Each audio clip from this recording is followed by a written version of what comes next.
The Arctic has transformed into an oven. Heat waves have sparked hundreds of wildfires in Siberia, millions of hectares of forests going up in flames. It has been a record-setting summer season. Scientists say it could get worse. The chilly Arctic breeze could be snuffed out soon if nothing is done about global warming. Here's a detailed report.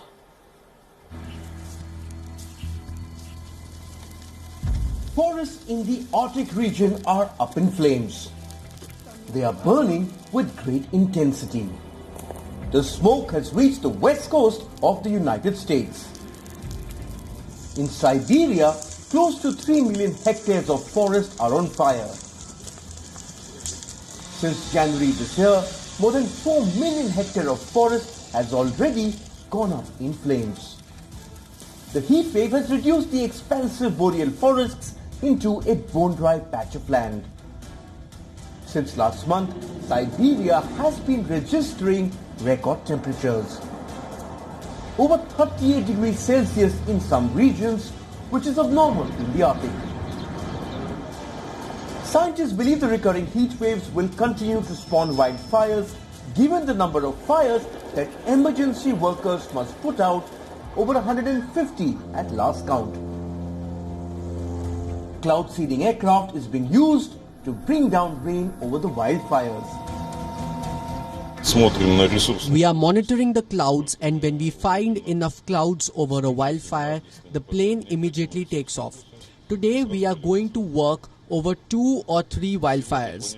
This method makes fire isolation, fire extinguishing in remote areas much easier for the firefighters working on the ground. Their job becomes significantly easier.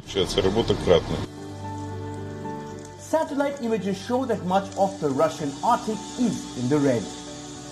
The problem of wildfires is closely linked to climate change. Global warming is causing the Arctic to melt faster. The Arctic sea ice has lost 70% of its summer volume since the 1970s. Last year, the Arctic region saw one of the lowest ice covers on record. Forests are absorbing the heat due to the lack of ice. Once they catch fire, huge clouds of greenhouse gases are released. This further drives up the temperature. It is a vicious cycle. Climate scientists say the Siberian heat wave is a warning cry from the Arctic. Bureau Report, WION, World is One. And joining us live on the broadcast this minute is our correspondent from Moscow, Lucy Taylor. Hi Lucy, it has been called a disaster in the making in the past, several warnings, and now the disaster is visible to one and all. If you can get us up to speed first with the latest coming in from Siberia.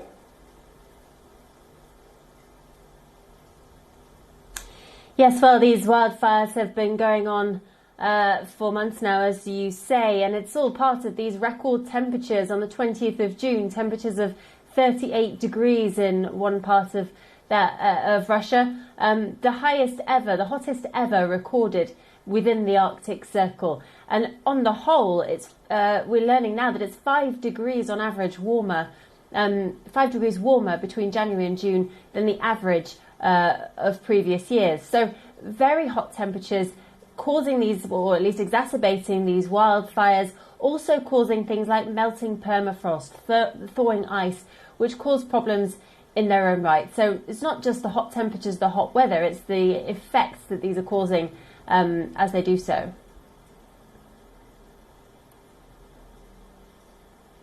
In terms of the action taken by the authorities, has that been satisfactory so far?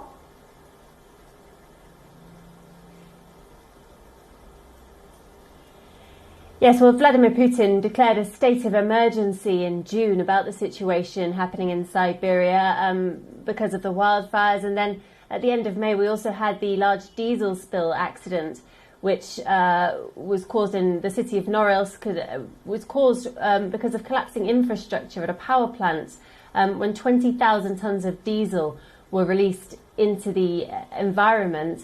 So a pretty terrible disaster on its own. The company says it's done what it can to clear up the diesel oil. But the environmental watchdog in that region is trying to sue it for compensation of $2 billion, quite extensive damage caused to the area. And that in itself is a problem, but it's also a problem that it was caused, they think, or exacerbated by the melting permafrost in that area, which led to a pillar collapsing and led to a collapse in pressure. So we're seeing a bit of a spiral here where there are problems caused by climate change, which then in turn exacerbate the environmental damage that's caused as going on. And similarly, those Siberian wildfires, we're told 56 megatons of carbon dioxide has been released this year by those fires. So releasing in turn more carbon into the atmosphere, more greenhouse gases into the atmosphere, which will only then serve to exacerbate the problem. Indeed, we're going to leave it there for the moment. Thanks very much, Lucy. The crisis there only intensifying across Siberia.